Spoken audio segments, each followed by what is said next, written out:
এক ব্যক্তি এত পাপ করেছে যে শেষে মৃত্যুর সময় সে সন্তানদেরকে ডাকছে, ডেকে বলছে যে আমি যখন মারা যাব আমার লাশটাকে তোমরা কবর দিও না, যদি আল্লাহ পাক আমাকে ধরতে পারেন তাহলে খবর আছে আমার। কি করতে হবে?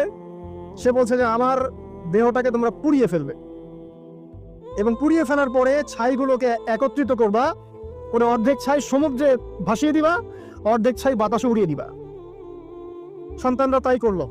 মৃত্যুর পর আল্লাহ পাক এই সমুদ্র এবং জমিনকে বাতাসকে আদেশ করলেন যে তোমরা ছাই জড়ো করে দাও। আর মানুষ আর জিন আল্লাহর কথা না শুনলেও এই প্রকৃতি আল্লাহ পাকের কথা শোনে। বিজ্ঞান বলে প্রকৃতি থেকে সব হচ্ছে।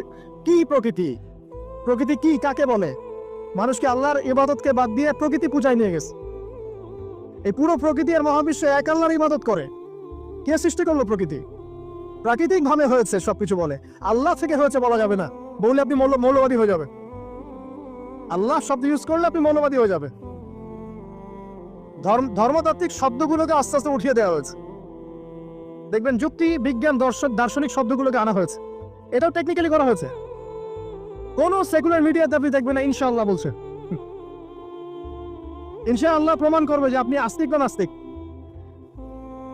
তো প্রকৃতিকে আল্লাহ পাক আদেশ করলেন, এই সমুদ্র ছাই জড়ো করো, এই বাতাস ছাই জড়ো করো। তারা ছাই জড়ো করে দিল।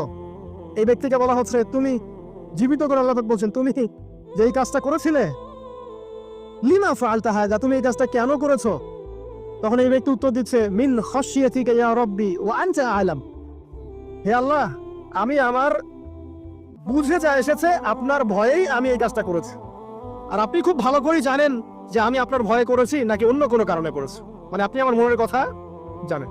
আল্লাহ পাক তাকে মাফ করে দিলেন।